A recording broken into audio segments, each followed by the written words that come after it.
Every so often, Sully lifted his face to survey the horizon, looking for traffic. He knew they were still within 16 or 17 miles of the coast, though the drift was west. There was usually small boat activity within 20 miles of the shore, fishermen or pleasure boats. Scoot worked herself forward a few feet, guessing where the skylight might be, and then went down to find the butterfly windows, the flashlight beam cutting through the murk. It took a few seconds to locate them and put a hand on one brass dog. She tried to turn it, but it was too tight for her muscles and she rose up to breathe again. Not knowing what was happening below or whether Scoot was trying to escape, Sully was getting more anxious by the moment. He didn't know whether or not the crazy telepathy was working. He wished she would tap again to let him know she was still alive. It had been more than 20 minutes since she'd last tapped. Scoot had seen a toolbox under the companionway steps and went back to try and find it. She guessed there'd be wrenches inside it unless they'd spilled out. Using the flashlight again, she found the metal box and opened it, back to the surface to breathe again, and then back to the toolbox to extract a wrench. With each move, she was becoming more and more confident. A big sailboat beating south came into Sully's view, but it was more than 2 miles away, and the occupants, unless he was very lucky, would not be able to spot the Sea Dog's mound and the man standing on it, waving frantically.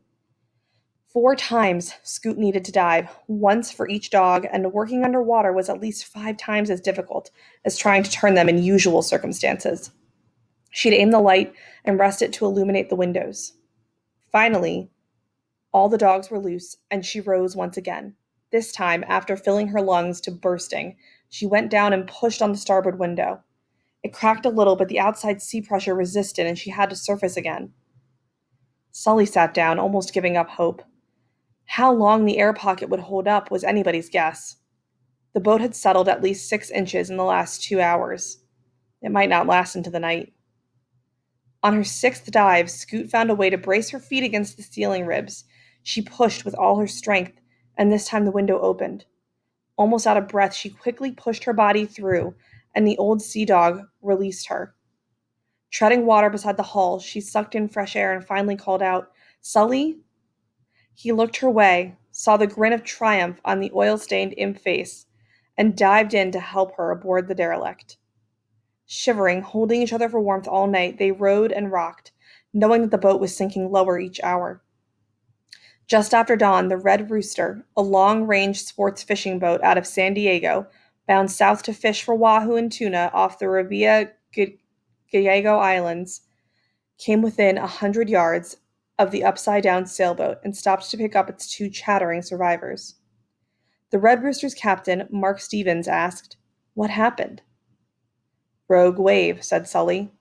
That's what he planned to say to Bo Tucker as well. Stevens winced and nodded that he understood. The old sea dog stayed on the surface for a little while longer, having delivered her survivors to safety. Then her air pocket breathed its last, and she slipped beneath the water, headed for the bottom.